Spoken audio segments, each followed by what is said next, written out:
de qué trataba la psicología, de dónde venía y demás, y qué era lo que trataba en cierta manera de comprender, de integrar. Ahora vamos a ir a lo más específico y ya vamos a ir a nuestro sujeto, ¿sí? Y para eso, como ustedes saben, vamos a apoyarnos a tener en cuenta, obviamente, autores y personas que han trabajado al respecto. Y para eso me parece oportuno, yo sé que capaz me voy a saltear un montón de cuestiones acá, pero vamos a lo dinámico y lo lindo de esto. Y esto sale de las cuestiones habladas anteriormente. Me quedó dando vuelta primer encuentro, Agustín seguramente se va a recordar, Mili también, que me acuerdo que estuvieron ahí el día 1, y tuvimos ahí un pequeño momento de duda, de cuestión, cuando preguntamos acerca de qué era el aprendizaje. Y surgieron de sus respuestas esta cuestión de que siempre es como que sabemos todo de qué hablamos cuando hablamos del aprendizaje, pero nos costó definirlo. Y en sus mismas palabras también, Vero creo que también estaba, salió la idea de que lo decimos, lo pensamos y que todos tenemos diferentes concepciones de aprender y que incluso esas concepciones que nosotros tenemos no son compatibles con lo que nosotros realmente interpretamos o lo que para nosotros realmente es aprender. Entonces, teniendo en cuenta esto, vamos a retomar y quiero que recuerden y que tengan como premisa esto del aprendizaje. ¿Por qué? Vamos a volver sobre cómo aprende el sujeto.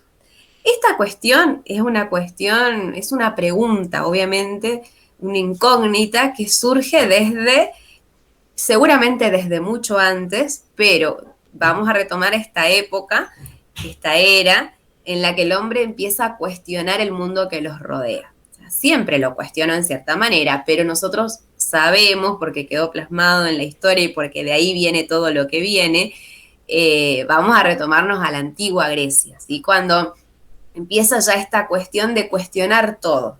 Y entre todas estas cuestiones, el orden natural, el universal, el personal, acuérdense que psicología viene también de esto, del estudio del alma, entonces interpretar, comprender al sujeto. ¿Qué más si es enigmático el universo? ¿Cuánto más enigmático es este universo particular? Fíjense que vamos también el tema de la justicia, otra de las palabras. ¿Qué es la justicia? Cada uno lo va a definir de cierta manera. Lo justo. Vieron que tenemos eso incorporado. Es dar a cada uno lo suyo. Es dar lo justo. Y acá podemos debatir largo y tendido. ¿Qué es la justicia? ¿Qué es para mí la justicia? ¿Qué es para el otro la justicia? La justicia es lo que está establecido y yo les diría que tengo mis reservas a eso. Incluso lo que dice la ley en ciertos aspectos y cuando, no lo que dice la ley, que la ley fue pensada por grandes juristas estudiosos, sino en lo que respecta, por ejemplo, cómo se aplica la ley, cómo en un juzgado un juez determina que se hizo justicia y todos nos quedamos, yo creo que es una palabra tan amplia que todos nos quedamos con ese nudito ahí de noche. Vieron que es como que la justicia no alcanza, que tal condena no es suficiente y quién mide eso. Y acá podemos abrir también alto debate el tema de la pena de muerte. ¿Es justo dar muerte a una persona por la magnitud del delito que ha hecho? Estos son temas que en nuestro espacio lo vieron que tenemos esas consignitas que sacan ahí para abrir puertas y que cada uno lo analice, pero son temas que por ahí nosotros los pasamos en nuestro trayecto mundano, habitual, como que lo hablamos y cada uno tiene una concepción específica que no lo plantea por ahí, que lo tiene suyo de reserva, pero yo creo que todos tenemos esa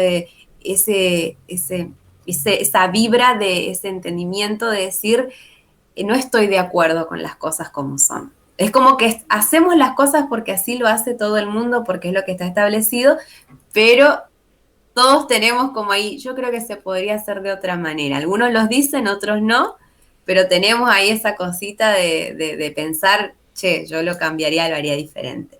Al propósito, hablaba un profesor, un investigador de muchísima trayectoria, Emilio Tentifani, quizás lo escucharon nombrar, que él habla más de psicología social, si se quiere, hace investigaciones de sociología educativa más específicamente.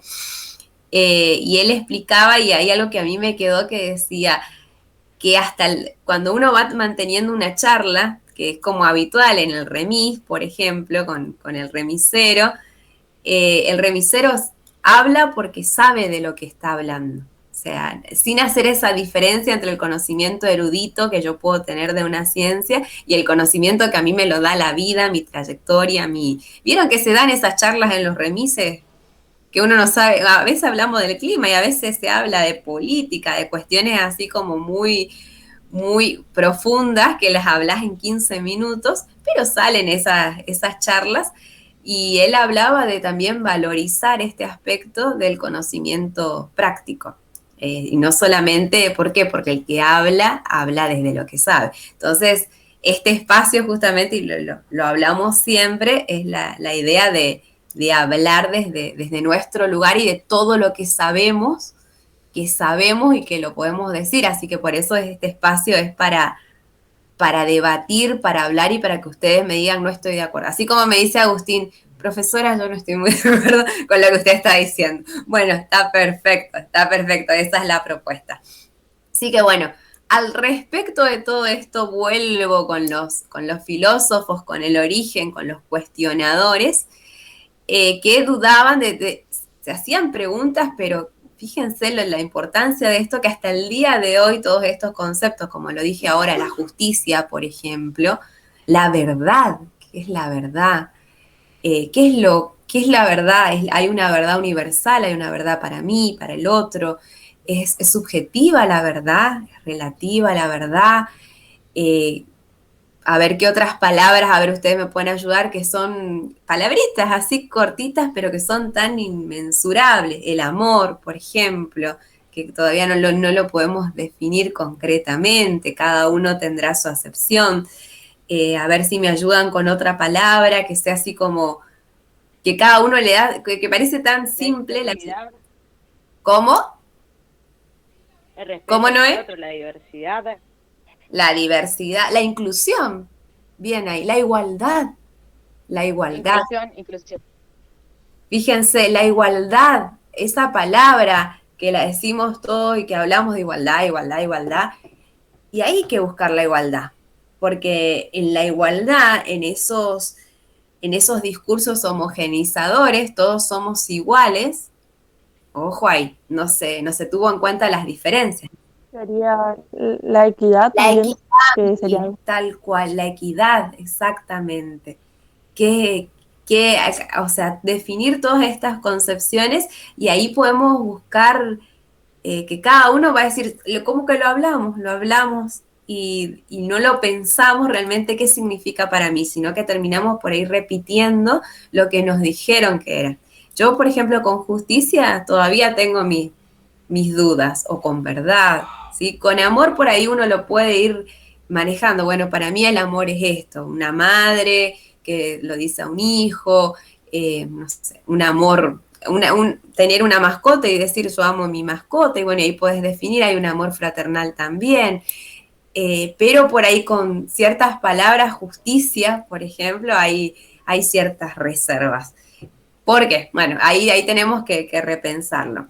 Al respecto de esto, otra de las cuestiones que despertaba y que generó grandes debates que terminaron siendo escuelas prácticamente, que terminaron siendo instituciones y que terminaron siendo ciencias, que terminaron siendo paradigmas y que hasta el día de hoy siguen vigentes. Y empezó con una pregunta de vaya a saber quién, ¿sí? Que dijo, ¿cómo aprende el sujeto? Así, sencilla. Un día mirando, ¿cómo aprende el sujeto? ¿Cómo se da el aprendizaje? Y entendiendo acá el aprendizaje como el pasaje, ya, anótenlo, de un estado de menor conocimiento a un estado de mayor conocimiento. ¿Cómo se da ese pasaje, ¿sí?, entre estas dos diferencias?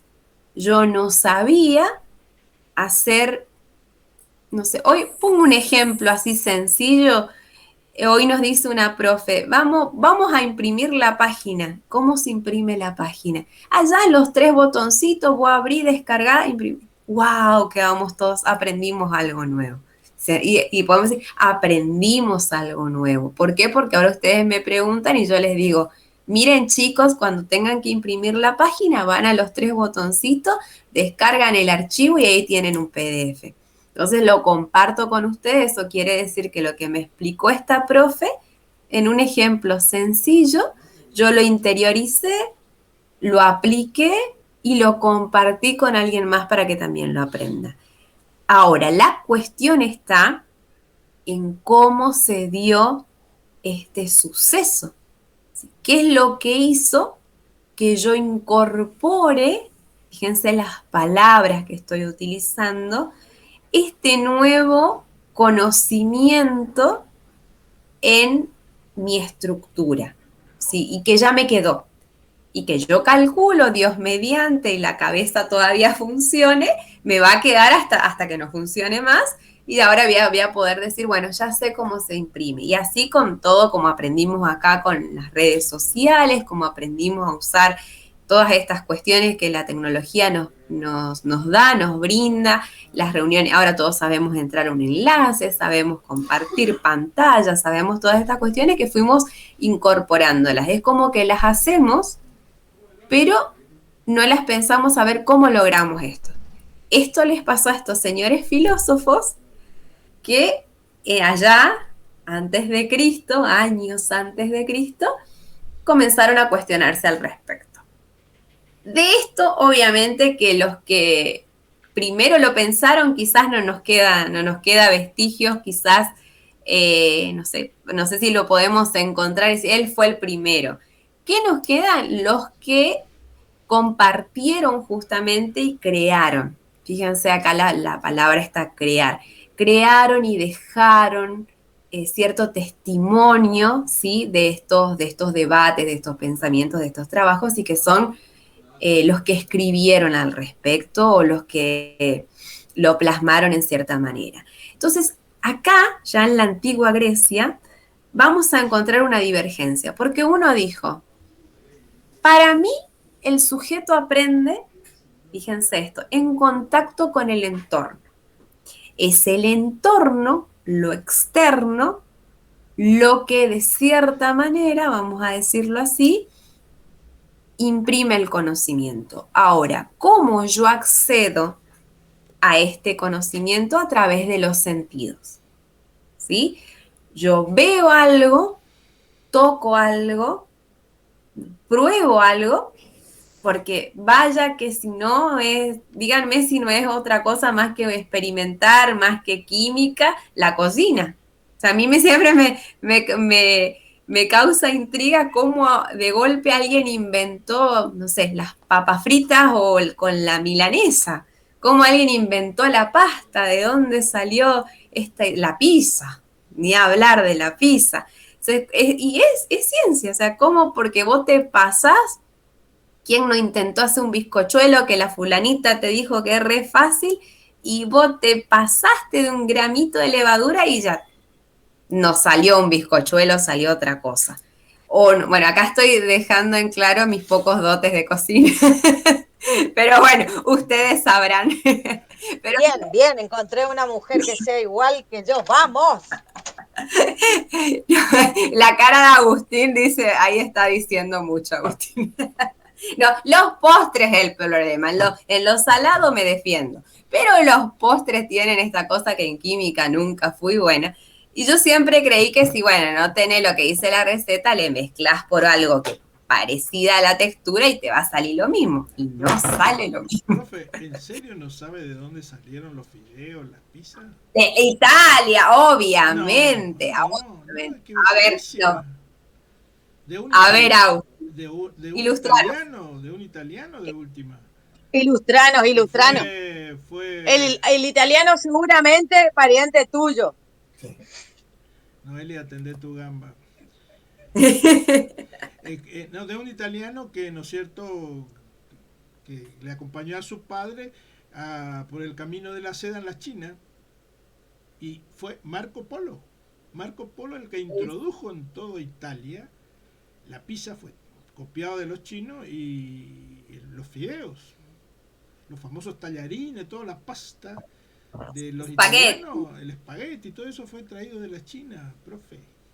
Disculpe. Mira, o sea que son copiones los tanos que se adjudican la... No son copiones, sino trajeron esa exquisitez que hacen allá, ¿no es cierto? Incluso hasta el arroz. El arroz también ellos trajeron, y hacen una paella espectacular los españoles, fíjese. Ahí dice Mili, ya aprendimos algo nuevo, ¿vieron? Acá hoy es un día de mucho aprendizaje. Exactamente, esa es la idea. Pero fíjense, todas estas cuestiones que uno las va, una receta que la mamá te enseña y que te queda, que a su mamá le enseñó la abuela y la bisabuela, vieron esas recetas. La salsa de cada familia es única. Eso me di cuenta. Cada familia, cada microfamilia incluso tiene, yo no hago la salsa como mi mamá, entonces cada uno tiene su toquecito, con esto, sin esto, con aquello, y hace mi salsa.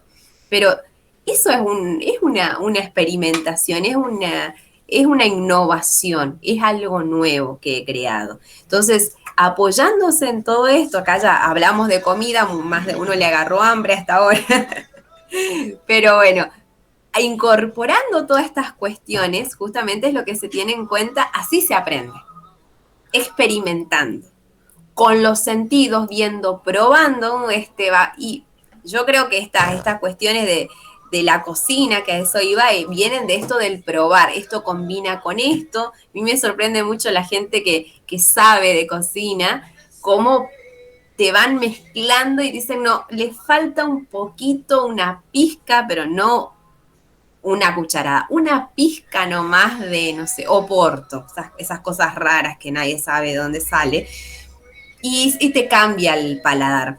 Entonces, de ahí también probando uno aprende. Esto va con esto no.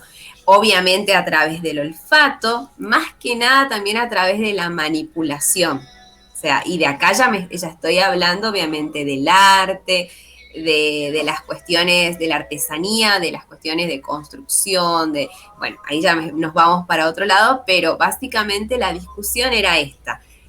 ¿Cómo aprende el sujeto? Entonces teníamos esta corriente que decía, a través de la experimentación, en contacto con el mundo exterior, con la naturaleza, con el entorno me brinda, ¿sí?, el conocimiento, yo lo incorporo a través de los sentidos y así se logra el aprendizaje. Y ahí va a venir otra corriente que va a decir, no estoy de acuerdo. Para mí, el sujeto tiene una predisposición innata, fíjense en las palabras, innata, a aprender. El conocimiento está adentro del sujeto. Entonces, en pocas palabras, la definición sería, el sujeto ya conoce todo, ya lo tiene adentro al conocimiento, ya está incorporado. Falta que él sepa que sabe, digamos, que él tiene ese conocimiento. Entonces acá se va a ver esta divergencia entre aprendizaje, el entorno me brinda el conocimiento y yo soy un sujeto que lo recibo y lo digo, bueno, así se conoce el mundo, así aprendo, y la otra corriente que va a decir, no, el conocimiento es innato. ¿Sí? Es del sujeto. El sujeto, a diferencia de las otras especies, tiene una predisposición innata para aprender. Se separan, porque ni uno ni el otro, acá esto es lo maravilloso de justamente la filosofía, la madre de todas las ciencias, que no basta con palabras, que cuando van pasando los años, cada uno va a ir defendiendo su postura. Y cada postura va a ir generando adeptos. Y cada postura va a decir, uno estaba en el medio y escuchaba la discusión de ambos, qué decía este, qué decía el otro, y basado en mi propia experiencia también, entonces me iba para la corriente que me resultaba, que según lo que yo creía, era la verdad. Porque acá la discusión, acuérdense, era la verdad, que era lo verdadero. ¿Quiénes vamos a encontrar como representantes? Básicamente los nombro a estos, que son los más conocidos, que ya los habrán escuchado nombrar y que los hemos nombrado en otras clases también. Aristóteles y Platón. El primero, el filósofo que, si se quiere, más conocido, más representativo de la filosofía, es Sócrates, obviamente. Sí, Sócrates, que a diferencia, como lo habíamos comentado en otros encuentros, a diferencia de las personas que se autoadjudicaban saberlo todo, él va en contra y dice, no, yo solo sé que no sé nada, a diferencia de los que decían, nosotros lo sabemos todo, ¿sí? Entonces, Sócrates va a empezar con esta cuestión de preguntarse, de cuestionar y de hacer que el otro también se cuestione lo que decía que era verdad, ¿sí? ¿Quién va a ser su alumno, su alumno más reconocido, porque acá planta como una gran semilla, hermosa semilla, que salen un montón de personas que en cada rama, ¿sí? en cada aspecto de la ciencia, han hecho su aporte maravilloso. Pero vamos a ir teniendo en cuenta nuestra disciplina y para dónde nos estamos enfocando, con su discípulo Platón. ¿Qué va a hacer Platón? A diferencia de Sócrates, Sócrates hablaba, Sócrates iba a las plazas, compartía en realidad él no hacía sermones ni nada por el estilo, sino que él simplemente, a través del diálogo, a través de su método, la mayéutica, él te ayudaba, digamos, de cierta manera, haciéndote preguntas, no te daba respuestas, sino con preguntas que hacían que vos te des cuenta de tu propia ignorancia, ¿sí? Entonces, Platón es el que va a escribir, por eso le dije la importancia de dejar testimonio. Platón es el que va a escribir sobre Sócrates. Más que nada, nosotros lo conocemos a Sócrates por lo que escribieron de él, porque él no escribió algo propio. O sea, no hay algo que diga esto lo hizo Sócrates, como sí tenemos las obras de Platón. Ahí no sé si se ve en el fondo, detrás de los libritos, ese librito de lomo bordó, que está en el medio. Bueno, el librito de lomo bordó es La República de Platón. Hermoso libro. Sin leerlo, me contaron, no, pero tiene palabras muy, muy hermosas. Lo empecé a leer nomás y es tan vigente a pesar de los años. Y el de al lado, el verde, que está después, hay un azul, pero el que está en el medio, el verde, es justamente la metafísica de Aristóteles. Fíjense, años antes de Cristo, siglos, y lo tenemos acá y lo tenemos en una librería y lo podemos buscar en PDF. Fíjense la importancia de esta gente que habrá escrito, no sé, riesgo a decir algo en una ignorancia, asumo en papiros, o sea, en qué lo habrá plasmado, digamos, pero cómo llegaron sus palabras, sus escritos a nuestros días. Dicho esto, también hay dudas, que se planteó en alguna vez que Sócrates no haya existido, sino que sea un personaje inventado. Algo que estaría descartado porque hay varios, no es una sola persona. Pero algunos dicen, quizás fue un personaje que creó Platón. O sea, quedó esa duda. Pero bueno, hay testimonios y hay relatos que reforzarían, mejor dicho, refutarían esta idea y dirían, no, es un personaje que realmente existió. Pero fíjense, Platón, entonces, discípulo de Sócrates, que comparte justamente esta idea, y él va a hacer sus propias teorías, sus propios aportes, que son maravillosos, el mito de la caverna, y después lo tenemos a Aristóteles. Aristóteles, a su vez, discípulo de Platón. Pero fíjense lo maravilloso de esto, Aristóteles es discípulo de Platón, pero Aristóteles es justamente el que dice, yo no estoy tan de acuerdo. O sea, él toma lo que su maestro le da y a su vez él agarra y hace su propia postura. De Platón nosotros heredamos obviamente, no quiero ir mucho porque ya nos estamos yendo a otra cuestión, pero esta concepción, simplificándolo, de que el sujeto aprende por su cuenta. Entonces lo podríamos ubicar a Platón como representante de esta corriente, y acá notemos el nombre así con mayúscula grandota, llamada innatismo, ¿sí? Que en pocas palabras va a decir esto: el conocimiento, la predisposición para conocer, para aprender, es innata en el ser humano. Platón nos va a hablar también del alma, de la concepción del alma, de la concepción del bien. Otra palabrita que es el bien, que es el mal. Fíjense estas palabras tan simples, tan cortitas, y que nos cuesta definirlas. ¿El ser humano es bueno por naturaleza o es malo por naturaleza? ¿Qué lo corrompe al ser humano? ¿Nace bueno, nace malo? Y fíjense que son cuestiones, esto es antes de Cristo, hablamos de civilizaciones y de culturas politeístas que creían en dioses, ¿sí? En Atenas, en Zeus, todos estos dioses mitológicos griegos que eran varios, y fíjense todas estas cuestiones que ya se planteaban en esa época, después van a ser tomadas por el cristianismo, las religiones monoteístas, cuando cortan con esta cuestión de los varios dioses, que algunas culturas aún lo conservan, pero en estas culturas, las occidentales, somos monoteístas, un solo Dios.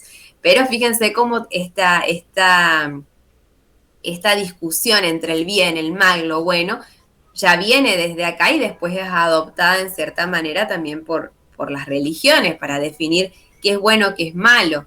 El ser humano fíjense que nosotros decimos, el ser humano nace, digamos, a imagen y semejanza de Dios. Entonces, podemos decir es bueno. Lo que lo corrompe es el pecado, el mal y demás. Y hay otros que van a decir, no, es malo por naturaleza y lo que hay que hacer es encaminarlo hacia el bien. ¿Sí? Fíjense esta diferencia. Ahora, Platón va a hacer un análisis profundo, no nos vamos a meter por ese lado sobre todas estas cuestiones, y él también va a plantear esto de que el sujeto tiene una predisposición innata para aprender. Él va a hacer con su mito de las cavernas, no sé si lo escucharon alguna vez, simplificándolo, es la idea de que todos vemos sombras, no vemos la verdad, ¿sí?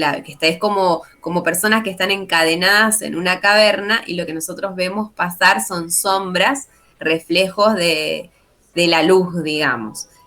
Cuando logramos romper esas cadenas, salimos y nos encontramos con la verdad. Salimos al mundo exterior y nos damos cuenta que estábamos viviendo en las sombras.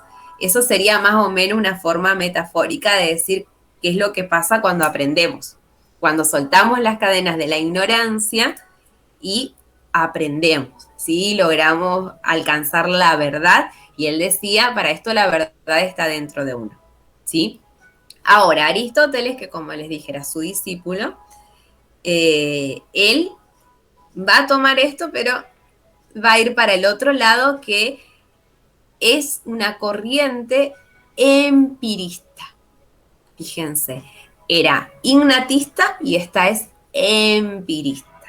¿Qué quiere decir? Esto viene de empiria, de la experimentación, básicamente, como hablábamos hoy, con la naturaleza. El contacto a través de los sentidos del contexto, ¿sí? El apropiarme, el tocar, el manipular, que es la manera de aprender.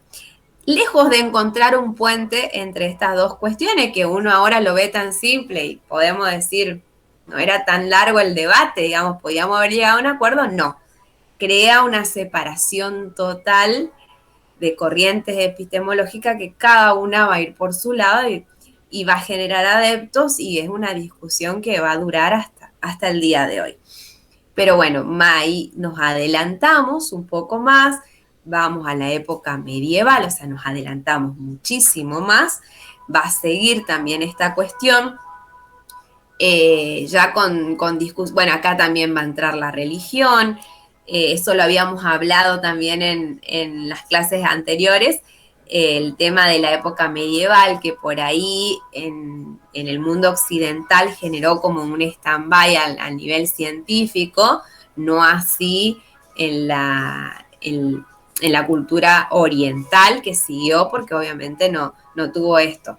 Ahí me acuerdo, Agustín, que habías hecho tu aporte de justamente cómo interfirió en cierta manera, cómo intervino en la religión también, que quiso intervenir en el Oriente y fueron masacrados, que quedan vestigios aún, quedan lugares que son católicos en el Oriente, pero la mayoría sigue siendo politeísta, sigue teniendo todas estas cuestiones. Creo que Japón es uno de los países que tiene más por ahí religión católica, no sé los otros, pero los otros países asiáticos siguen teniendo su ideología. O sea, más o menos a referencia de esto es como la expansión del catolicismo fue muy fuerte en la época medieval y se transfirió a todas las culturas en general, ¿sí? Y esto hizo también que se genere una persecución a aquellas cuestiones que no estaban alejadas de Dios, pero que no lo tenían a Dios como eje, ¿sí? Después va a venir el Renacimiento, todo esto se va a revertir, sabemos. No revertir, pero va a cambiar porque sacamos la mirada de Dios como el centro del mundo y lo ponemos al hombre como el centro del mundo. Entonces se va a priorizar otra vez las ciencias y demás, se va a dar un avance. Llegamos a esta etapa, vamos a adentrarnos ya, nos salteamos varios siglos y años, vamos a entrar en la Edad Moderna, acordémonos esta necesidad de que todo sea sometido al método científico y la necesidad de experimentar, la necesidad de probar, esta es la palabrita clave, probar que lo que estoy diciendo es verdad. O sea, probar mi verdad, ¿sí? Y en esta discusión, en este debate, en este posicionamiento de paradigma, obviamente no podía quedar ajeno a esto, no sé, no quería decirlo Boca River, pero ni eso, era una corriente de adeptos a nivel mundial que se posicionaba en un lugar o en el otro. ¿Aprendemos así o aprendimos así? ¿Cuál es la corriente? Porque nosotros siempre miramos Estados Unidos, como Estados Unidos es nuestro faro, pero la corriente que va a nivel educativo, no sé por qué, pero bueno, siempre lo tenemos ahí, la corriente que va a primordiar, ¿sí? Ya me readelanté de décadas, de años, en Estados Unidos va a ser, ya no vamos a hablar más de, o sea, acuérdense de estas dos corrientes, empirismo y gnatismo. Ahora ya vamos a hablar desde el lado de la psicología, ¿sí? Y desde el lado de la psicología aplicada a las aulas, que en definitiva va a ser nuestro campo de acción y de trabajo y de estudio. Ya ahí, ojo acá, ya me va a interesar cómo aprende el sujeto, pero para aplicarlo en el aula, ¿sí? O sea, cómo logro este estado de mayor conocimiento en el sujeto de aprendizaje, que es, en este caso, el alumno. ¿Cómo voy a lograr que el alumno aprenda esta cuestión? Entonces, la corriente psicológica, hagamos esta diferencia.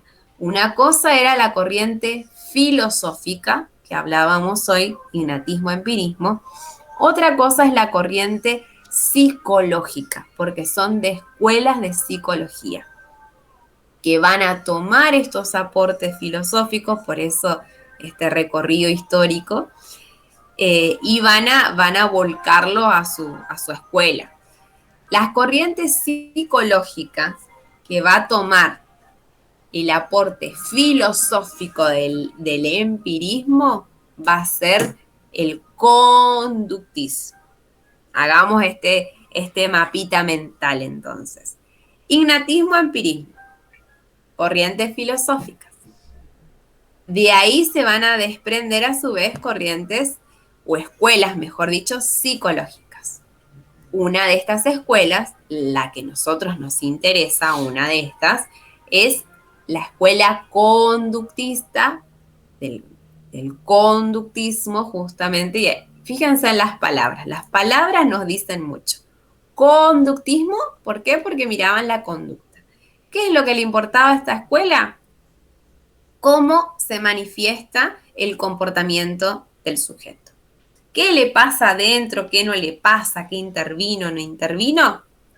Y no, exacto. Era como, yo me acuerdo en una materia en la terciaria creo fue, que tomaban al alumno como una cajita donde le involucraban conocimientos de una fábrica. No me acuerdo en este momento cuál fue el libro. Exactamente. Se toma, ¿por qué? Porque y yo puedo opinar y puedo mirar y puedo trabajar con lo que veo. Lo que no veo no me puedo meter, decía el conductismo. No lo veo, no sé cómo experimentar. Sí, ojo, puedo experimentar con la conducta. ¿Sí? Entonces, lo que veo, lo externo, me manifiesta ciertas cuestiones. ¿Qué van a hacer? Estos representantes del conductismo norteamericano van a tomar a su vez aportes de Europa y principalmente los aportes de Pavlov, ¿sí? Que era un ruso. Un científico ruso que él nos habla del condicionamiento clásico, lo que se considera, que después les voy a mostrar con videitos para que sea más dinámico, más didáctico.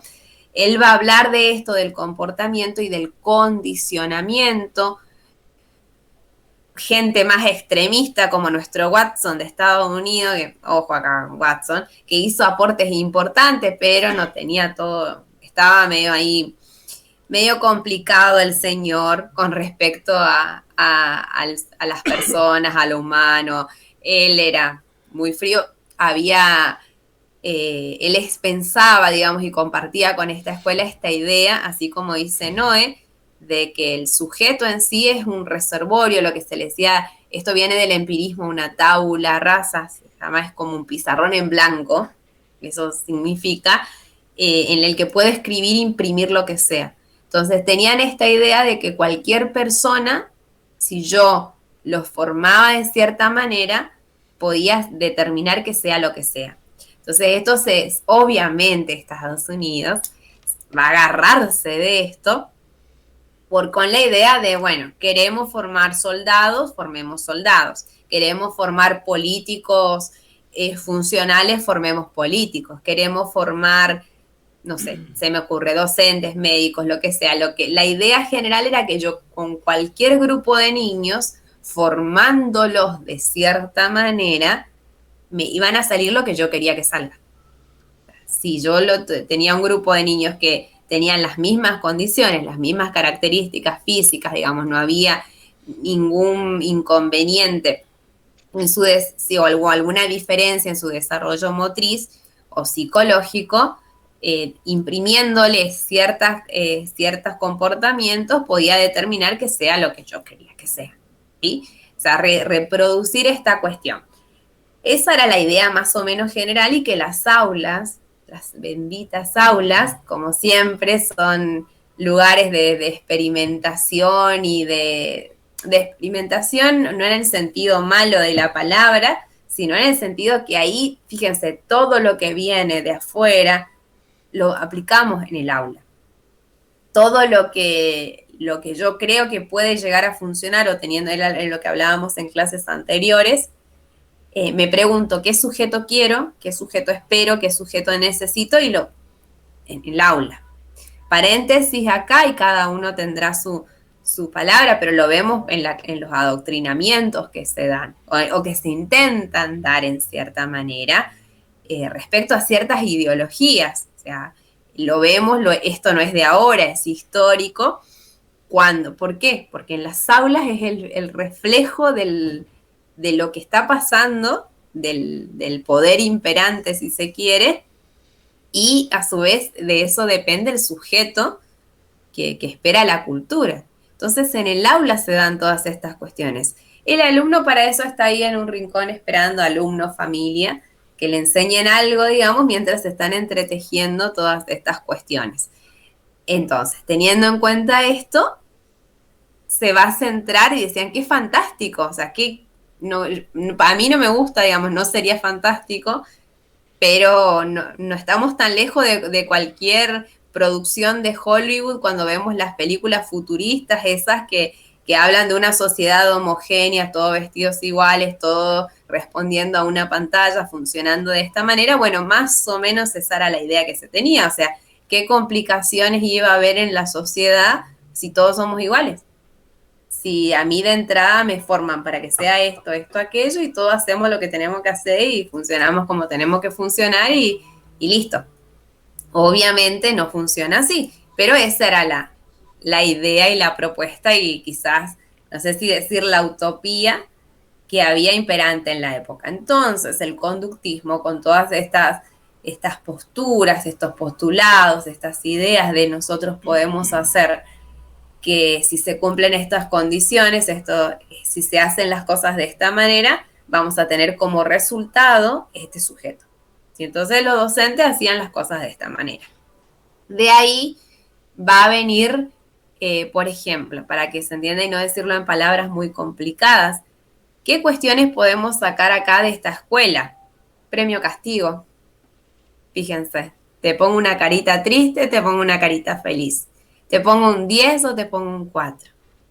Ni hablar, obviamente eso ya no hay, esperemos, pero de la oreja de burro, del plantón en el rincón, sacando de lado los castigos físicos, la mesita que no viene para zurdos, y si eras zurdo, ahí el puntero para que escribas con la mano derecha, porque tenés que escribir con la mano derecha, y un montón de cuestiones que podemos nombrar al respecto, ¿sí?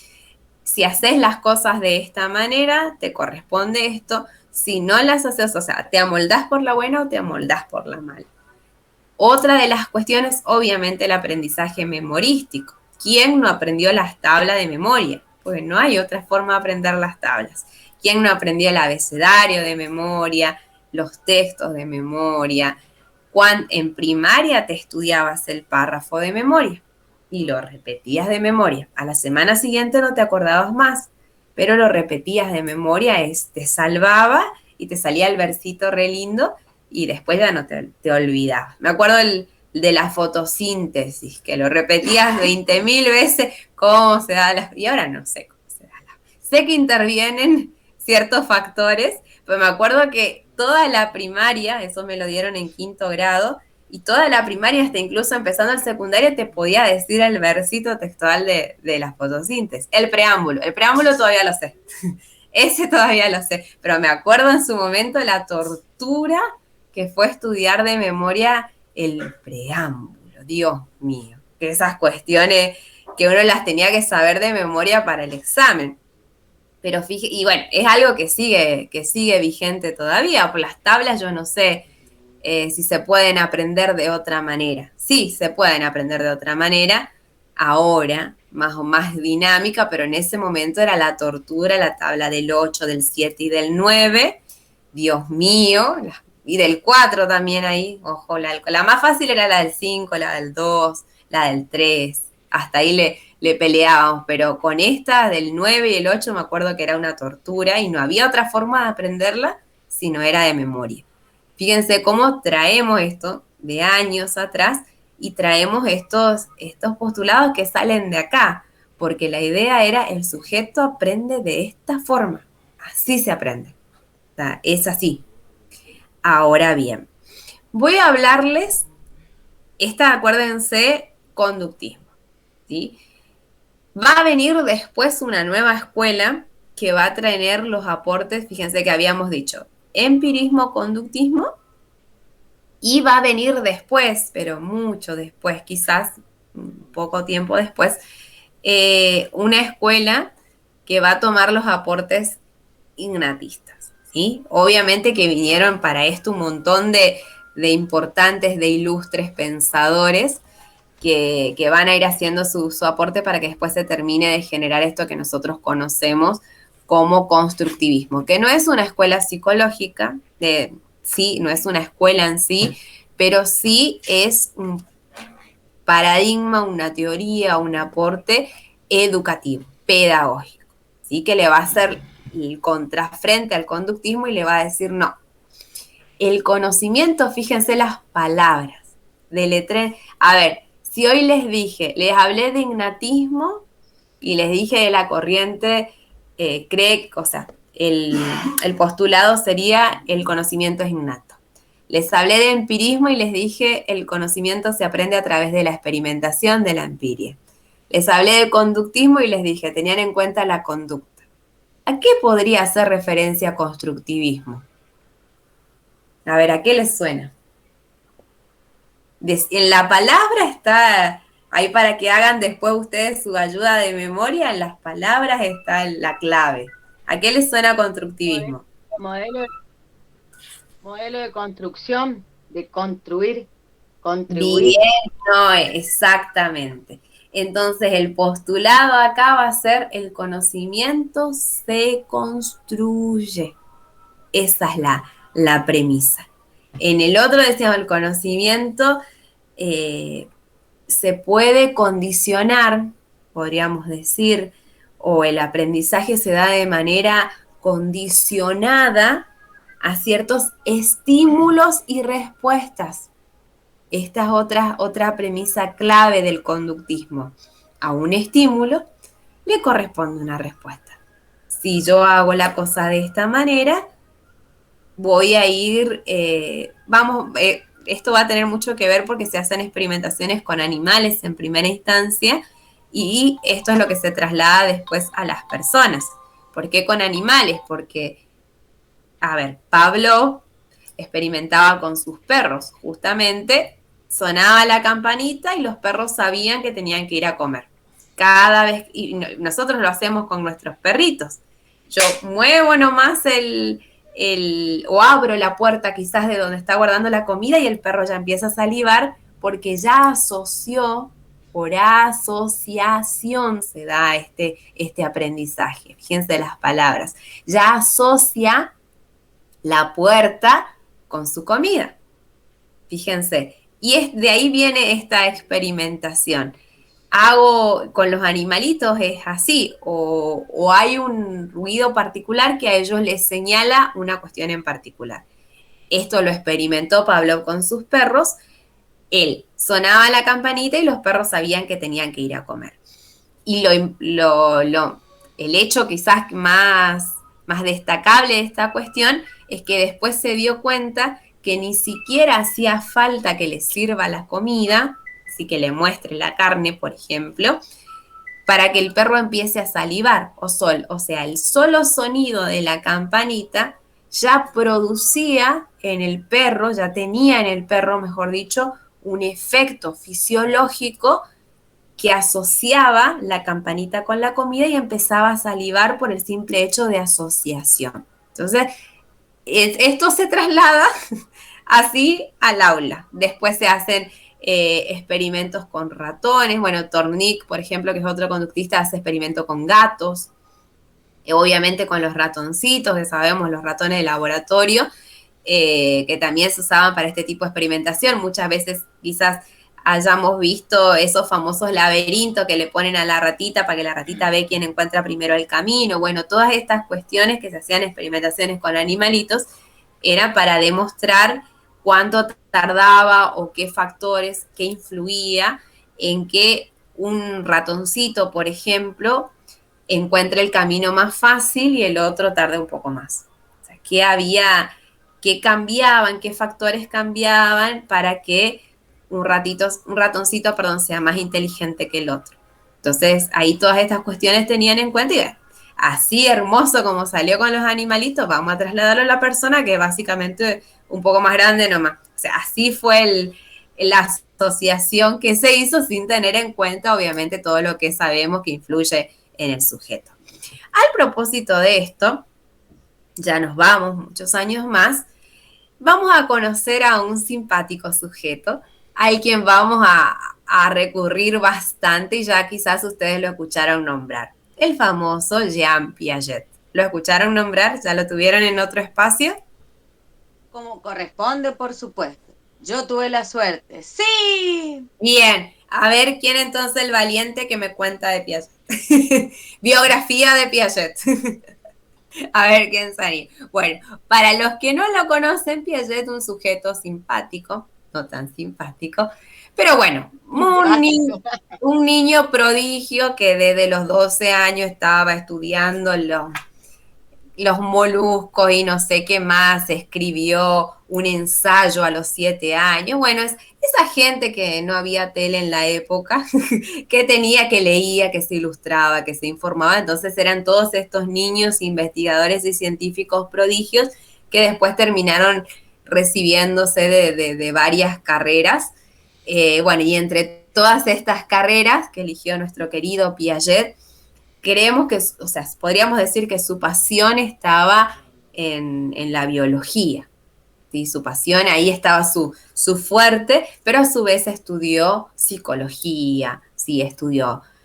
No quiero mentir en la biografía, creo que estudió medicina o algo similar, sí, recuerdo psicología.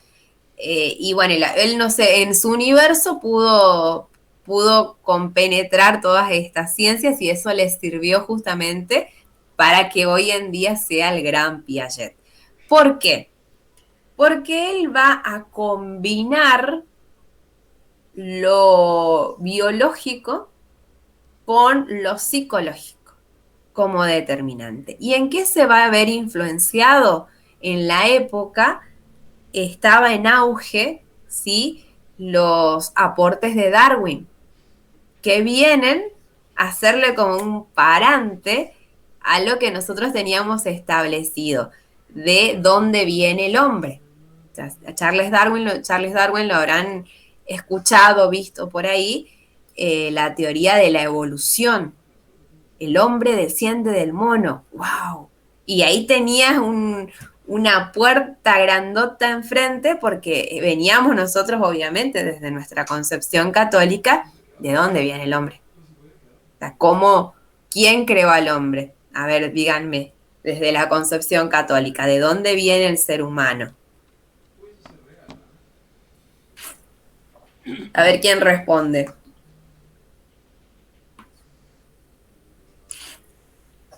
Agustín no quiere hablar. Decilo, Agustín, decilo. Bueno, se supone, según las escrituras, fue creado por Dios, ¿no es cierto? Uh-huh. El relato, ¿cuál es el relato que tenemos ahí de la Génesis? El relato bíblico dice que fue después de haber creado todo ya, el universo, el mundo, las plantas, los animales, creó al hombre, ¿no es cierto?, con sus propias manos, de barro, o arena, o tierra, como ustedes quieran. Algunos dicen cerámico, bueno, cerámico. ¿Sí? Y primero creó el hombre, y después vio que no, que estaba muy tranquilo. No. Creo el hombre vio que estaba muy solo. Vio que estaba muy solo, entonces de un costado, ¿no es cierto?, de una costilla tomó y formó la mujer. Y en cada vez que él creaba algo decía que estaba bueno, que era bueno. Exactamente. Y usé esta, porque esto, corregime Agustín, que seguramente estás más informado. Esto te relata en Génesis.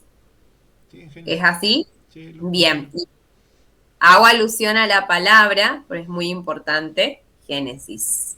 Génesis en el sentido de creación, de origen.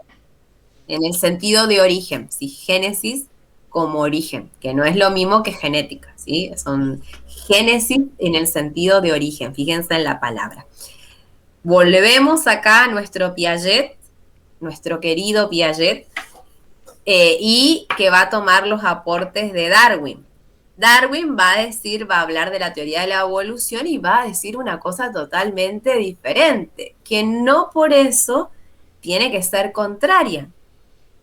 Hoy en día podemos entender ambos relatos, uno que viene de la palabra sagrada, de lo que para nosotros es verdad, si es así, y el otro que viene desde los aportes científicos con pruebas científicas, digamos, efectivamente, y podemos encontrar que no necesariamente tienen que ser en contra. Pero bueno, en ese momento causó un revuelo importante porque el señor Darwin vino y dijo, no, el hombre desciende del mono. Y nos habló de la evolución, de la adaptación de la supervivencia, perdón, del más apto, ¿sí? que sobrevive el más apto justamente por adaptarse al entorno. Y esto va a causar su revuelo, porque, no, ¿cómo el hombre va a descender del mono? O sea, ¿dónde está en la historia esto de Adán y Eva y que el hombre fue creado a imagen y semejanza de Dios? Piaget va a tomar esto de la evolución, va a hacer tratados ahí. Como etapas evolutivas. Exactamente, va a tomar esta cuestión de la evolución y decir, va a hacer sus tratados respecto, porque es fanático de los moluscos y de todas estas cuestiones, entonces va a hablar de cómo se van adaptando y cómo se produce esto, y él lo va a trasladar luego. Para eso va... Sí, no. Ahí compartí, pues justamente siempre me encantó acerca de lo que fue la trayectoria vital, pero como decía usted, ¿quién fue, por decirlo así, simple, qué enseñó en la escuela y sobre todo en qué se centró? Compartí en el grupo de WhatsApp. Ay, buenísimo, Noé, gracias, mil gracias. Bien, tengo un signo más. Muy bien, lo anoto, Noé, lo anoto. Premio y castigo. Lo anoto. La carita feliz. Bien. Piaget va a tomar esto justamente para que va a servir, es como una base, digamos, para lo que va a ser después su postulado y su escuela, ¿sí? Escuela entendida como su concepción, básicamente a lo que le va a dedicar toda su vida, que se va a llamar, ¿sí? Epistemología genética. Pero esta palabrita genética entendida como concepción de Génesis. Fíjense acá. Epistemología genética, pero entendiendo a la palabra genética como Génesis, como origen. ¿Por qué? Y epistemología buscando el origen del conocimiento. Entonces, fíjense, hace este juego de palabras ahí, que básicamente lo que va a tratar de demostrar, de comprobar, y le va a dedicar toda su vida a esto, es cuál es el origen del conocimiento, ¿sí? ¿Cómo se da el conocimiento? Para esto, él va a tener, obviamente, sus ideas y después, esto sí es psicológico, digamos, corresponde a la psicología. El constructivismo, ¿sí? Los aportes o paradigmas constructivistas, lo que van a hacer es tomar esto para trasladarlo después al aula. Pero Piaget no lo pensó para el aula. Quizás sí, digamos, pero sus estudios estaban más enfocados a cómo se da el aprendizaje del sujeto en sí, no cómo o sea, lo del aula lo dejaba librado para que después los seguidores, digamos, continúen su trayectoria y lo puedan volcar al aula, ¿sí? Pero hay que hacer esta diferencia. Él lo que hace, los postulados y sus trabajos que hace, lo hace para explicar de manera general cómo aprende el sujeto, ¿sí? Cómo se da este pasaje de menor a mayor conocimiento. Y después eso obviamente sirve, lo toman para aplicarlo en el aula.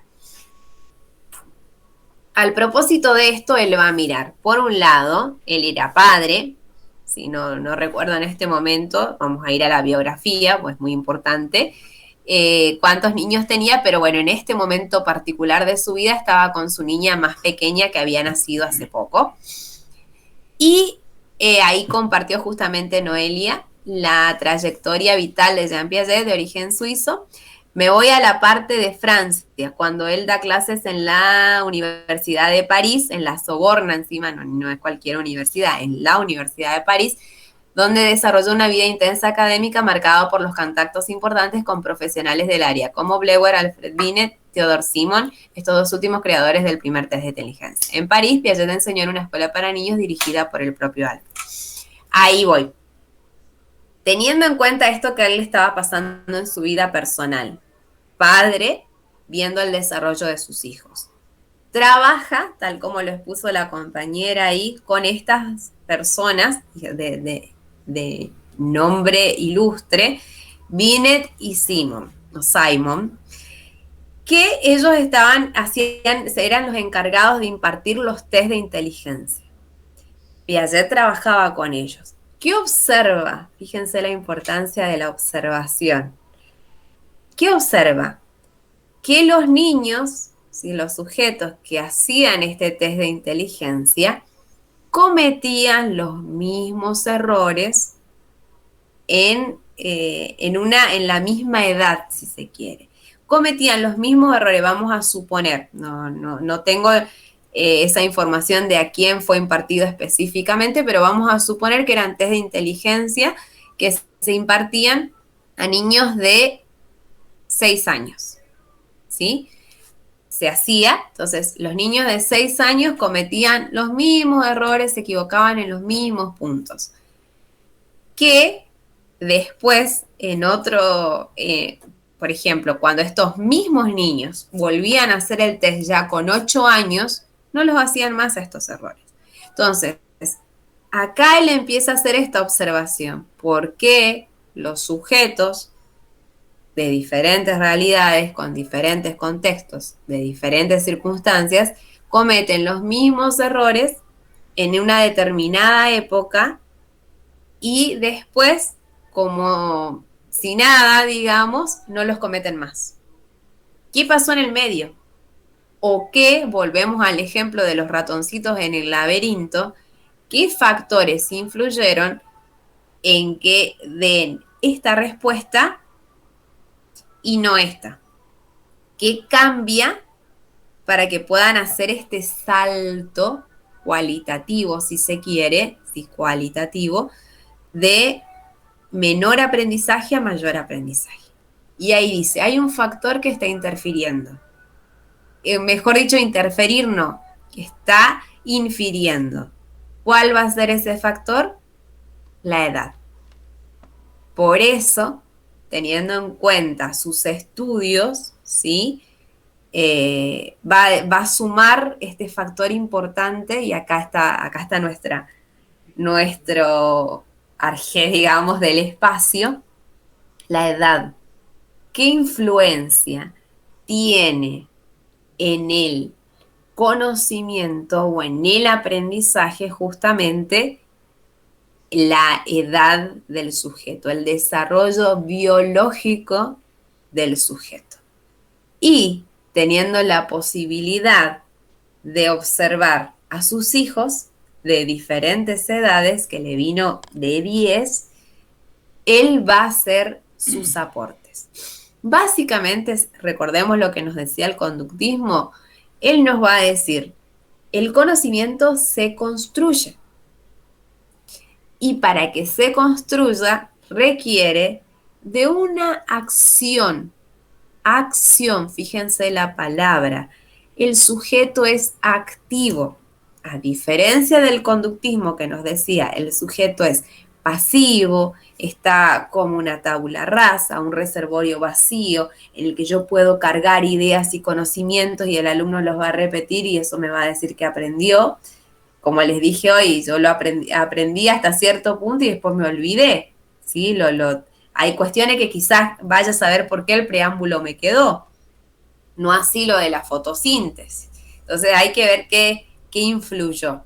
Entonces el conductismo decía es así, y el constructivismo y Piaget va a decir no, el conocimiento se construye, requiere de una acción, es decir, el sujeto es activo, y requiere de una doble influencia, si se quiere. Sí, el entorno, el contexto con el sujeto.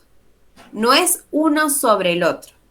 Y acá también la diferencia, porque el ignatismo decía, el conocimiento está dentro, el sujeto, hay que ayudarlo a que salga, digamos, en cierta manera el sujeto lo sabe.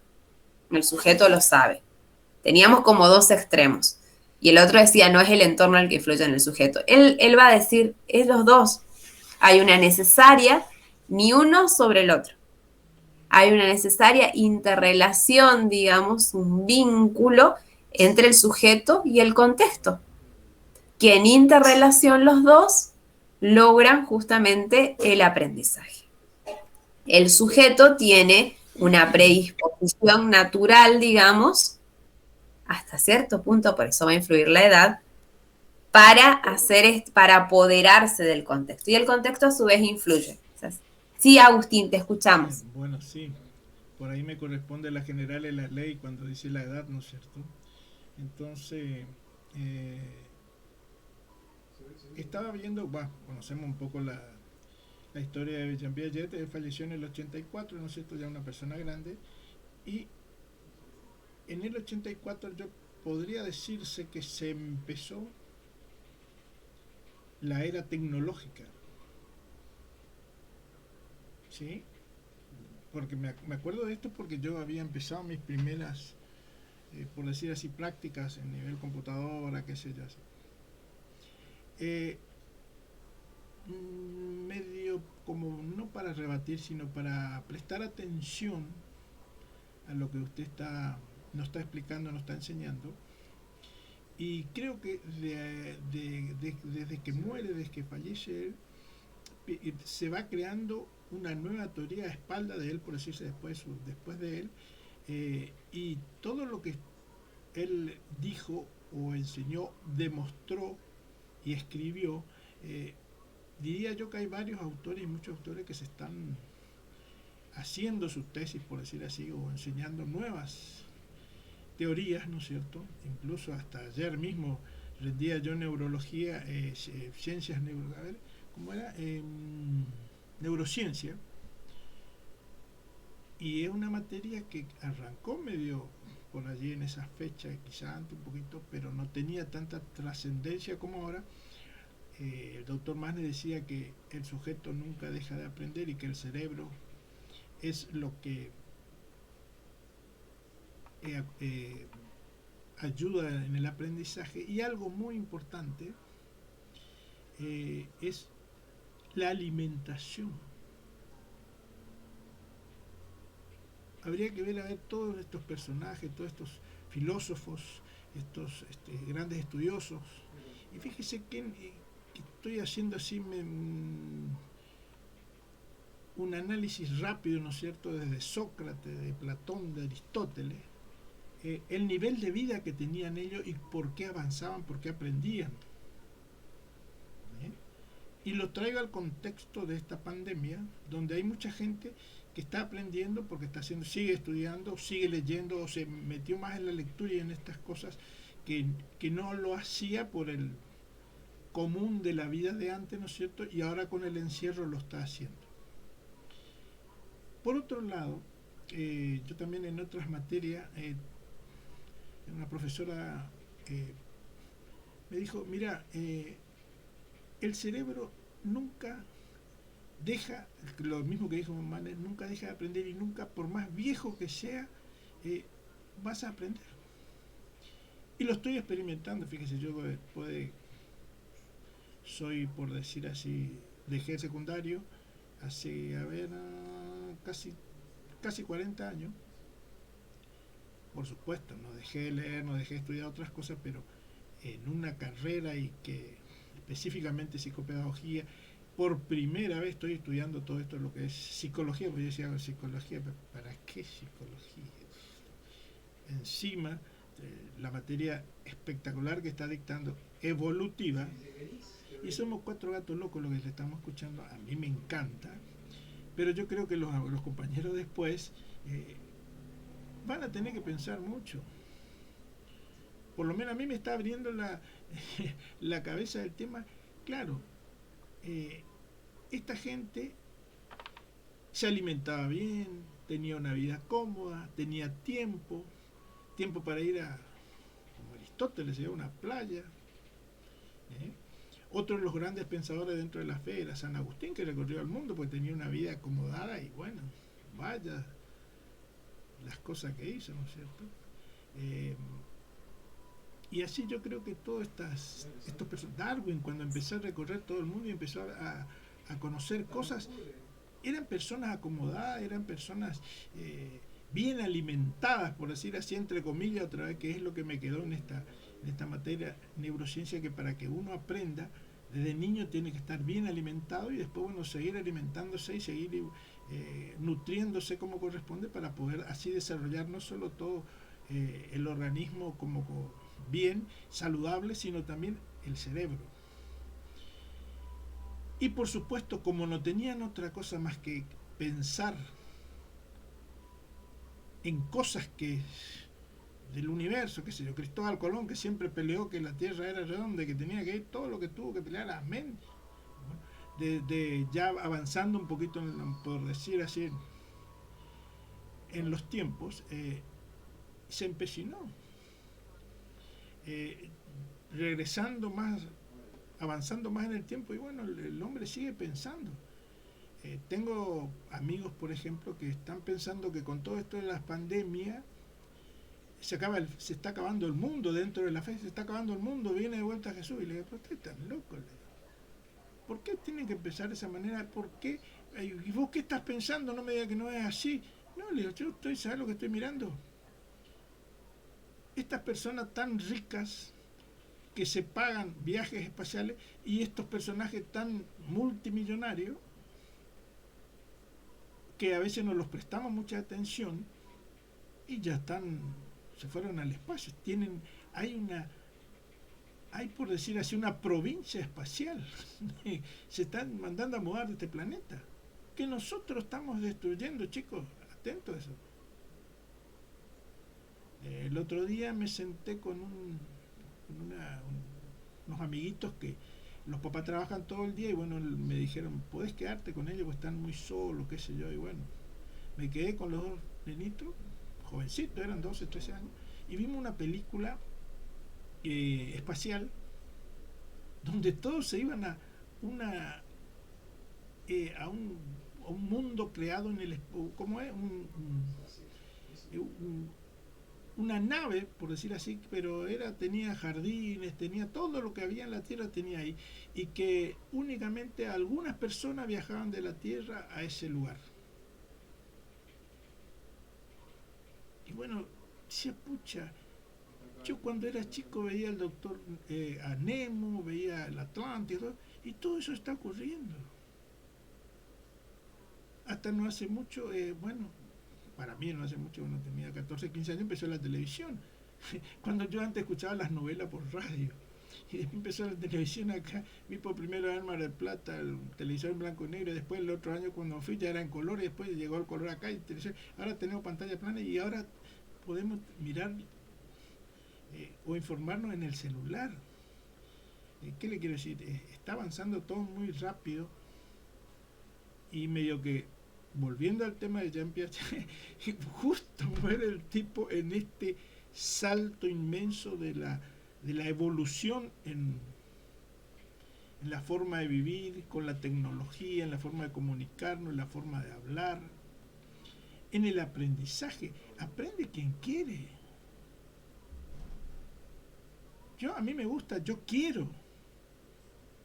Y quiero saber más de la experiencia de vida que tengo, y por ahí estoy tocando otros rubros que nunca toqué. Pero bueno, le diría que en el tema de la edad, así como yo estoy iniciando una carrera, tengo conocidos amigos, o mi camada de gente grande, adulta, mayor ya, por pasar los 66, y antes de comenzar la clase acá, el encuentro, estaba hablando con uno que lo conocí en Entre Ríos y está en Estados Unidos, y estábamos los dos emocionados porque nos volvimos a encontrar después de casi 30, 40 años, y yo le sugerí, che, ¿te animás a entrar en un Zoom? ¿Zoom? ¿Tenés Zoom? Sí, tengo Zoom. Y bueno, y le digo, hace 40 minutos antes de la clase estaba hablando en Zoom con él. Enloquecido ahí, mirá, me dice, para el domingo 5 de septiembre, le llamo a todos los que tengo en el WhatsApp del grupo, que vos los conocés, bueno, perfecto, y vamos a hacer un Zoom. Y resulta que uno está en Canadá, hay 6 en Estados Unidos, 4 en España, uno está en Málaga, otro está en La Coruña, y hay uno que está en Alemania. Y nos le está encontrando a otro que no sabe si está todavía en Croacia de vacaciones o está en Japón. Médicos algunos, científicos, biólogos científicos otros, y chaqueños, entrerrianos, mendocinos, porteños. Hay un riojano que está trabajando, no me acuerdo en qué, lo anoté por ahí, no lo tengo a mano, en qué país del África, en un pueblito que diría, y él es el único que tiene internet en toda la región más o menos, y se comunica eventualmente porque tiene un teléfono satelital que le comunica algo así como 1 hora o 2 horas por día. Bueno, así que esto nos está llevando a otro lado. Yo estoy pensando en su materia psicología evolutiva, Dios mío. ¿Qué van a decir los chicos el año que viene o dentro de 10 años? La evolución, el salto que hubo con la tecnología, ¿no es cierto? Por lo menos yo me doy cuenta.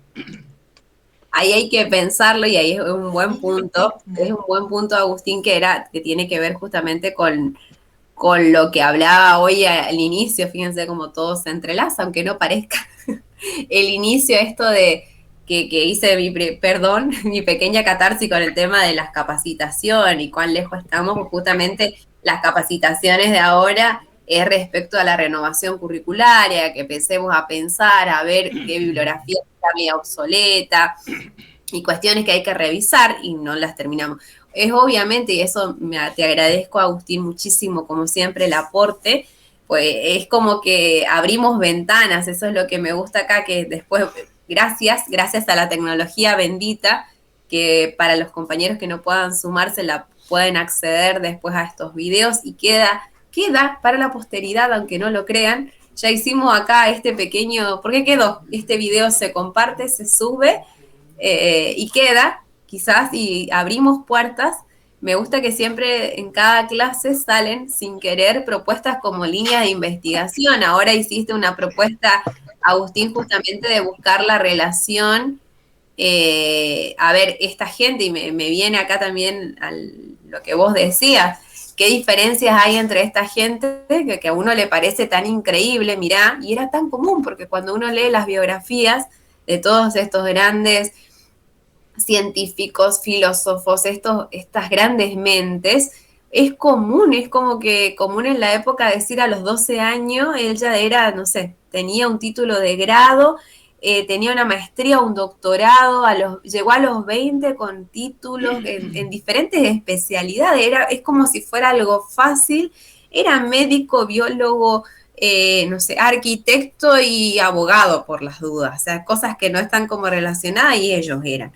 Y uno dice que ¿qué cambió, no? ¿Qué diferencia hay entre, está buenísima esa línea de pensar a ver qué diferencia hay, por qué esta gente, y yo creo que también o sea, una cuestión es el ritmo de vida. Nosotros estamos acostumbrados a la bendita comida chatarra, a la comida inmediata, ¿sí?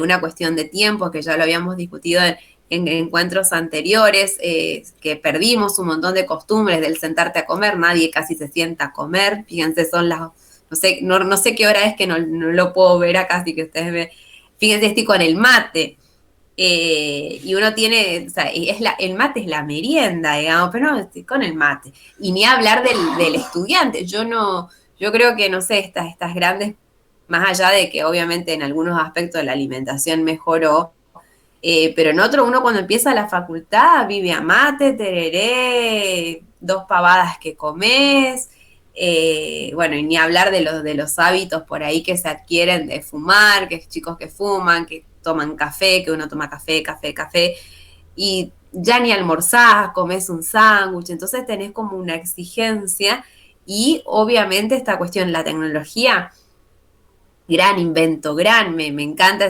lo que decís, Agustín, que cada uno está en diferentes sectores y en un clic se conectan y están con diferentes zonas horarias en diferentes lugares del mundo y que podés hablar acá, así como estamos nosotros. Entonces, eso es maravilloso, o sea, pensarlo así, yo creo que esta gente que quizás lo vivía como una utopía, no se podría representar este mundo, este contexto que tenemos ahora tan maravilloso en ese sentido.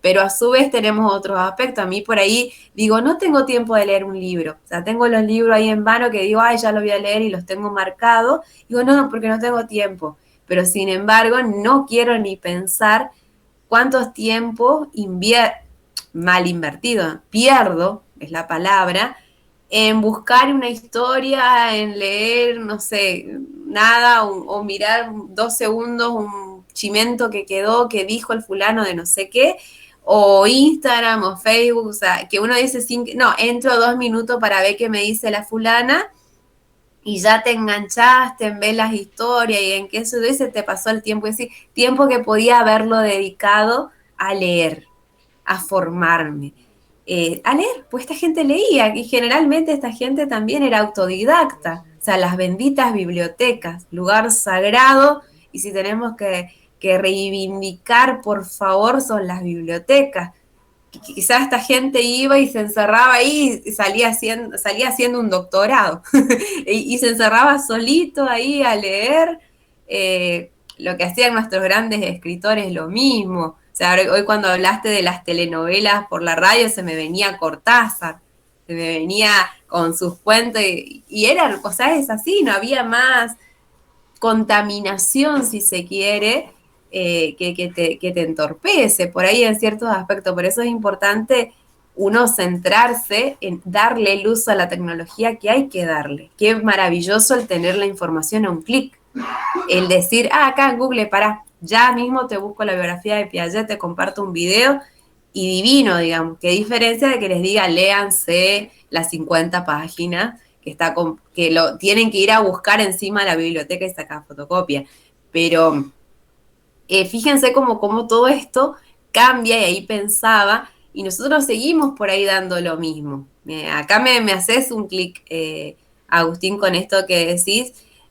A ver, yo lo voy a dar, porque me pasaba esto con Piaget, cuando lo empecé a estudiar, era como que decía, no, este señor como que ya no, lo que dice ya no tiene mucho sentido. ¿Por qué? Porque él era muy taxativo en este aspecto de la edad y hoy yo le veo a mi sobrinita que tiene 2 años y tiene un nivel cognitivo que parece lo que sería para Piaget, por ejemplo, en la época de Piaget, digamos, y de acuerdo a sus aportes, un niño de 6 años. Entonces no hay una lógica, digamos, cronológica justamente en este aspecto. O sea, cómo esta niña de 2 años puede hacer esto que se suponía que tenía que hacer a los 6. Entonces yo dije, bueno, no, es lo que dijo este señor, lo voy a estudiar, pero ya no le voy a dar porque todo esto, y obviamente que después vienen otros aportes que son más ricos, por ejemplo, Vygotsky, que no hay mucha diferencia de años, o sea, son prácticamente contemporáneos, pero cuando los leo a los dos, digo, bueno, me voy con Vygotsky, me parecía más simpático Vygotsky. Después antes que se me vaya, yo sé lo que vas a decir. Dime, Agustín. Antes que se me vaya. Préndase un poco en los dichos de sus padres, de sus abuelos. Al mirarle a usted, cuando le habrá dicho en algún momento, esta es la nueva generación. Ellos, nuestros hijos, son... En mi época. Son nuestros hijos, nuestras hijas, son la evolución nuestra, usando el término de nuestra materia, ¿no es cierto? Superaron al maestro, ¿sí? Entonces, ¿qué pasa? Volviendo, haciendo un poquito de historia, pero ya más ahí en la Biblia, por decir así, todos nuestros abuelos, inmigrantes, ignorantes, que tuvieron que aprender. Nos dieron todo y les siguen dando a ustedes los jóvenes lo mejor, a veces por decir, vamos a lo práctico, el sueldo entero para que se alimenten bien, para que se vistan bien, sobre todo para que coman, porque la preocupación de la gente grande es que coman bien mi hijo, que coma bien. Incluso antes nosotros salíamos con un plato de comida para el vecino y le dejábamos un plato de comida y nos mandaban otro, ¿sí? Esa es la preocupación de los grandes, de los ignorantes por ahí, ¿sí? Pero eran más sabios en otra cosa que nosotros no nos damos cuenta, en el sentido de alimentarnos. Che, anda a estudiar.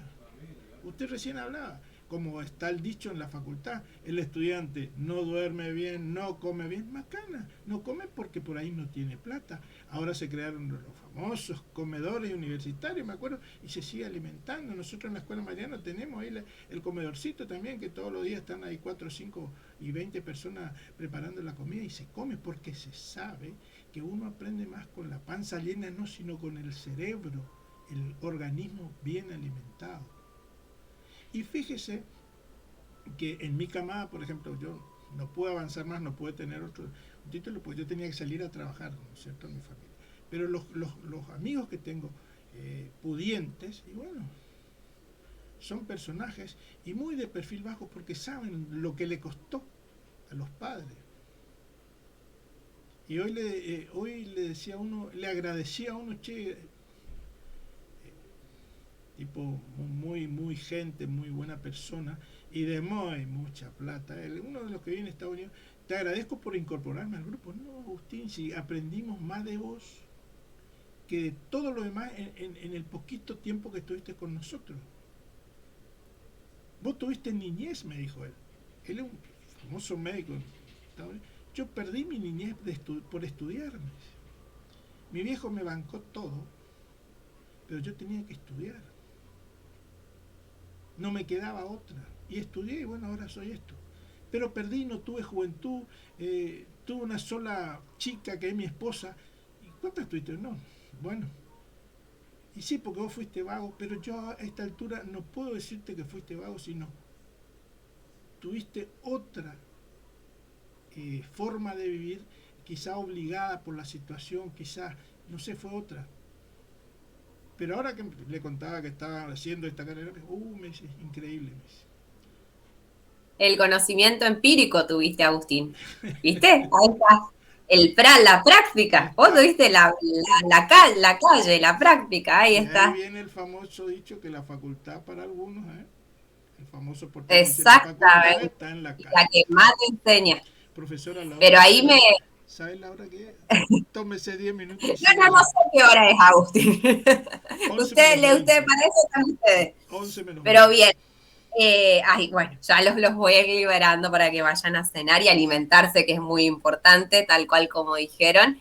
Y eso también celebro de esta generación de niños, que por ahí uno al tener más conciencia ambiental, por ejemplo, más conocimiento respecto a la importancia de la alimentación, uno también va inculcando. A mí me sorprende ver de mi sobrinita de niña, por ejemplo, muy bebé, que uno decía, y que coma verdura con tanta pasión, que coma la selga, salía con un mazo de selga crudo y ella salía con la lechuga, o sea, todas estas cuestiones que a nosotros, de adultos, quiero con toda el esfuerzo del mundo, empezamos a comer verdura, porque creo que somos esa generación del medio que no sabe comer bien, que va a lo fácil, que la coca, el alfajor en el recreo, y que comemos mal.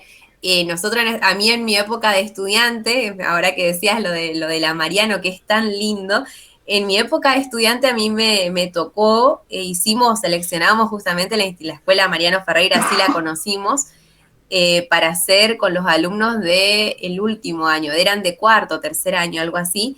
Hicimos un trabajito de investigación y me acuerdo que estábamos ahí con los alumnos y en un momento dicen, no, esperemos un segundo porque es el horario de la merienda.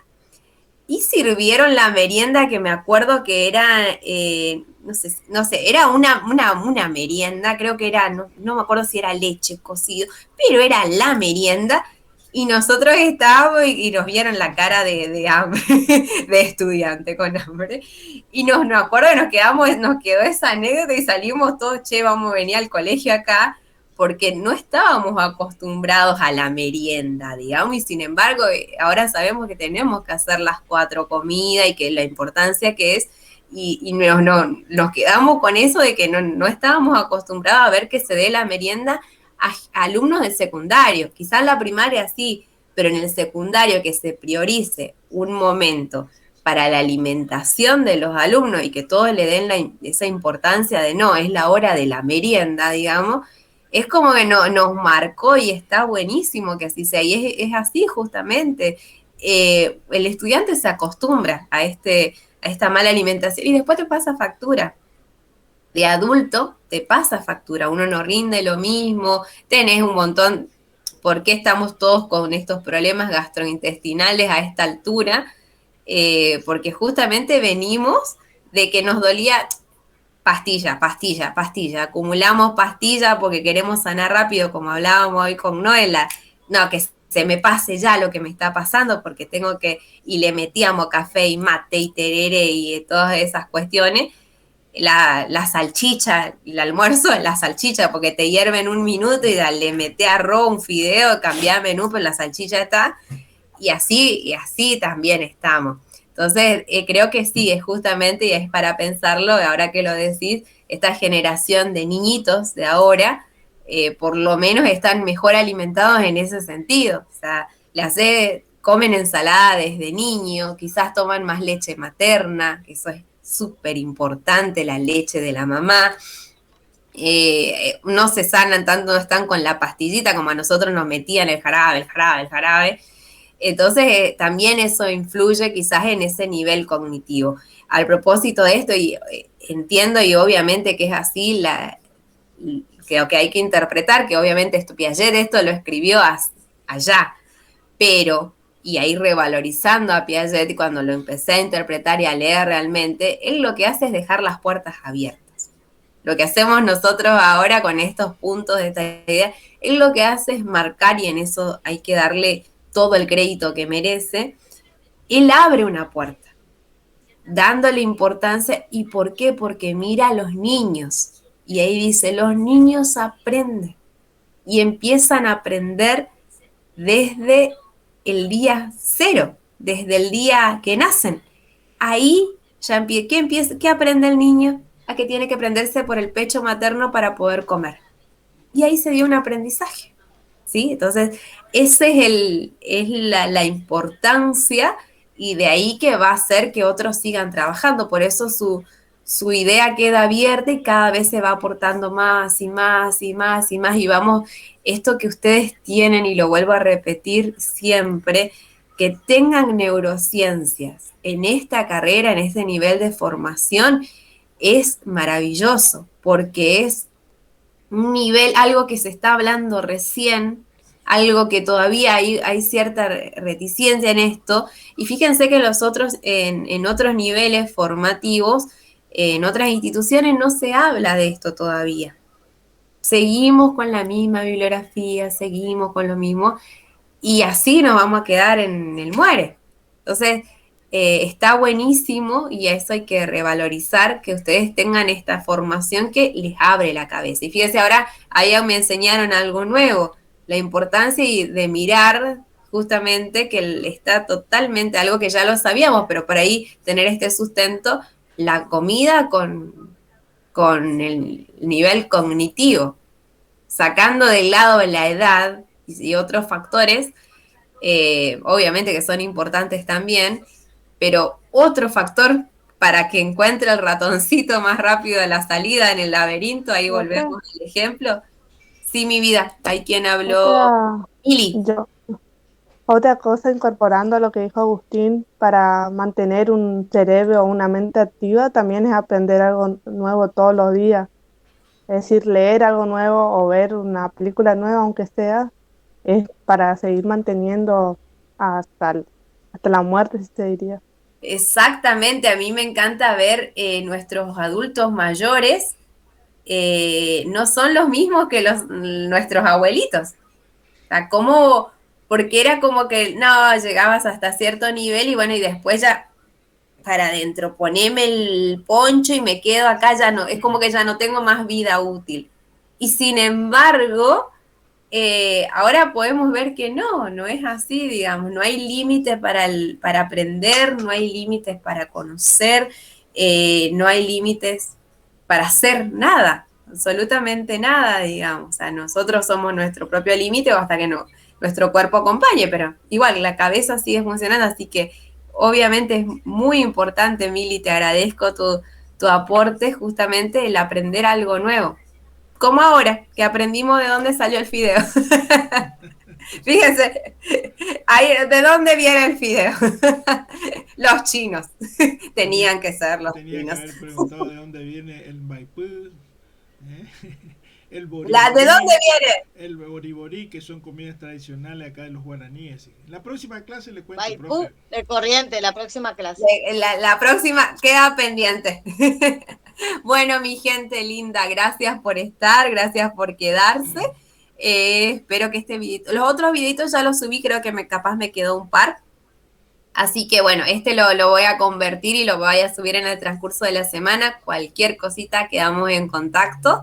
Esperemos, Dios quiera, toco madera, el miércoles poder tener nuestro encuentro habitual en el horario a las 7 o bueno, les aviso, espero que sea a las 7. Sí, No hay sí, problema, cualquier profesora, cosa. en este horario está mejor. También pueden, Sí, ustedes sí, avísenme, sí. yo no quiero interferir con. Para nosotros en total puedo hablar tranquilamente porque todos las clases sincrónicas que hay en este horario hay más personas. Lo que pasa es que no están acostumbrándose todavía, ¿sí? Pero hay más personas porque hay muchas que dejaron de trabajar, terminaron un montón de cosas y bueno, hay que acostumbrarla, por decir así, entre comillas, a las compañeras, pues soy el único varón. Hay un amigo Tobal que está medio perdido porque creo que tiene mucho trabajo, pero puede ser que se enganche o se está también enganchando en los audios. Me están escribiendo algunos que todavía no se sumaron, que por ahí están, así que vamos a tratar de atraerlos Sí, yo creo que al encuentro. Tendría que dejar bueno, el horario, estaría mejor.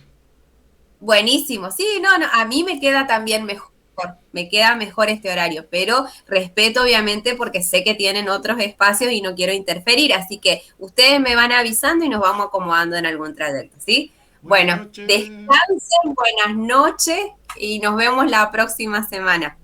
Dios mediante. Buenas noches. Buenas noches, hasta luego.